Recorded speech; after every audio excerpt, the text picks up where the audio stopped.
you're having a wonderful morning out there. I wanted to thank everyone for getting back to me on the question about going live, and it does look like we're going to do it. It seems like there's a lot of interest.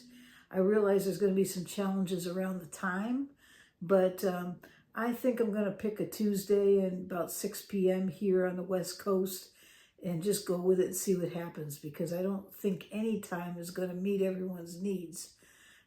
But I do think I should put it in the evening for the sake of those that work, even though some people aren't shift work, so it doesn't work for them too. So it's just hard. So we'll do that and to start with. And if we have a more lives in the future, maybe I'll just vary the times on them so it gives other people a chance to get involved with that as well. And you can always listen to it after the fact. So we're gonna go ahead and do that. I just need to figure it out. And then once I figure it out, set the date, and then I will make sure that everybody knows about it well in advance before it happens. Okay, so that's going to be coming up. Today I just wanted to point out I'm playing a Martin guitar. This is an M21, a Steve Earle custom edition. And it's a beautiful guitar. It was made in 2008. It's rosewood back and sides. And the reason why I wanted to point it out is because I have the LR Baggs HiFi in here. And it sounds awesome.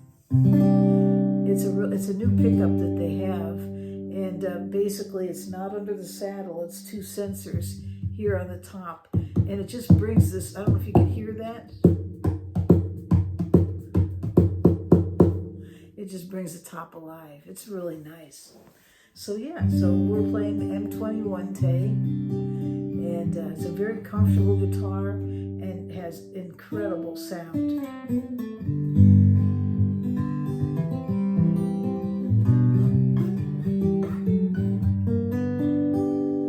Just beautiful. It sounds really good.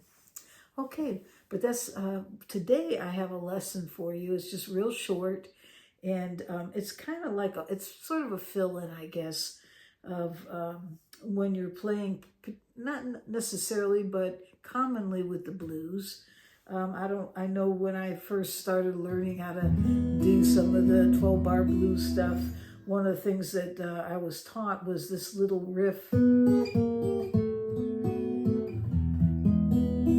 That right there. And as I went along, I realized that little goes with the E.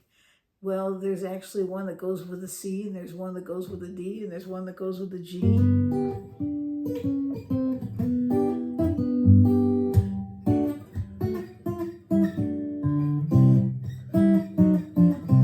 So that's what we're going to go over today. It shouldn't take me too long to show you that, and then you can just take it and see how you can mesh it into your music. It might be something you already know. It might be new to you. So let's give it a try and see how it comes out. Okay, so the first one we're going to do is one that goes along with, I think it goes real nicely with the G chord. So whether you play the G chord barred or just a regular, the standard way of playing a G chord, or even G sus, this will work with that, okay? So where we pick up on this is if you take and you make the D shape, like a D chord, move it all the way up to the 7th fret, up here, okay? That's actually a triad, and it's a G. Okay, so it's right here, okay? But we're not going to play all three of those notes. We're just going to play the 3rd string and the 1st string, okay? So on the 3rd string, you already have your finger placed at the 7th fret, your pointer finger, and the 1st string you have your middle finger placed at the 7th fret. So you're going to pluck only those 2 strings, the 3rd string and the 1st string. Okay, so once you do that, then you just back up 1 fret, and play that same 2 notes again, and then back up 1 fret, and then you can go back to the G. So it sounds like this.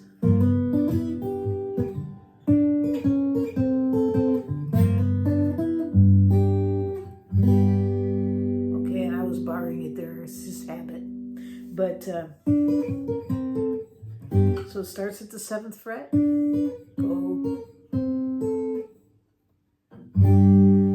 to the G, okay? So now let's look at the C. You just play a standard C. Of course, you can make a C up here at the 7th fret. It's the shape of an F. It's the same chord.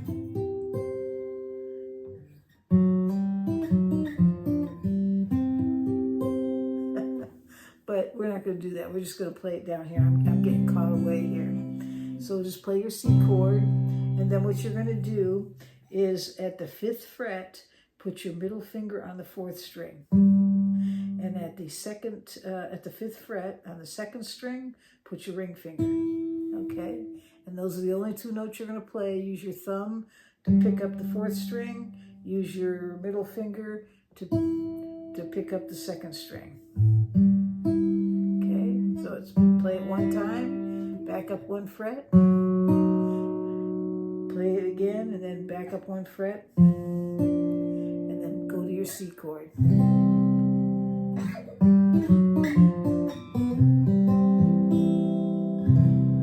Okay.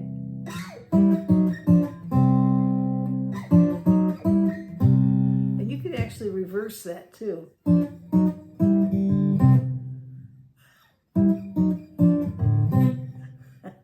So play around with that. Okay, then the last one I want to show you is the D chord. So you just make that D chord just like with the standard D. There's a lot of other places you can find D, but we're just going to play this one, all right? And for this one, you're going to go up to the 7th fret, 4th string, put your middle finger, 7th fret, 4th string, right? And then on the 7th fret, 2nd string, put your ring finger. Okay, and then just with your thumb, pluck the 4th string. With your middle finger, pluck the 2nd string. 1 time, move back 1 fret. 1 time, move back 1 fret. And then you go to the D chord. Oops. Okay.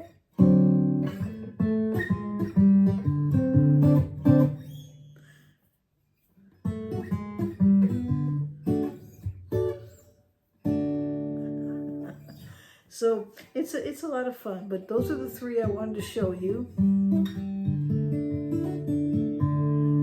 It'll take a little work, but go in and out. And then what you can do is maybe even just take those 3 chords, the G, the C, and just make up some things, like play for a little bit here. Go start with the G.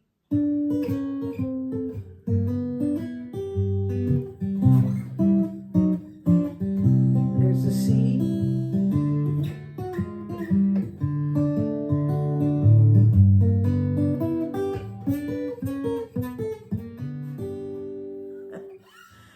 And just play with it and see if it's something that you can incorporate into your music.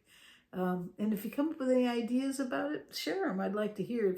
Sometimes it's hard to describe, but try to share it anyways. And I always love hearing what different people do with the things that they pick up.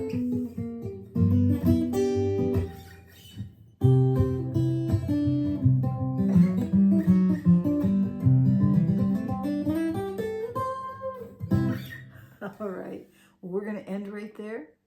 And I hope this helps you today. And I want to thank everyone for subscribing and all of the support, and for answering about the live. That was very encouraging to me. I just really appreciate it. So wherever you are in this world, day or night, I hope you have a wonderful day. You take care.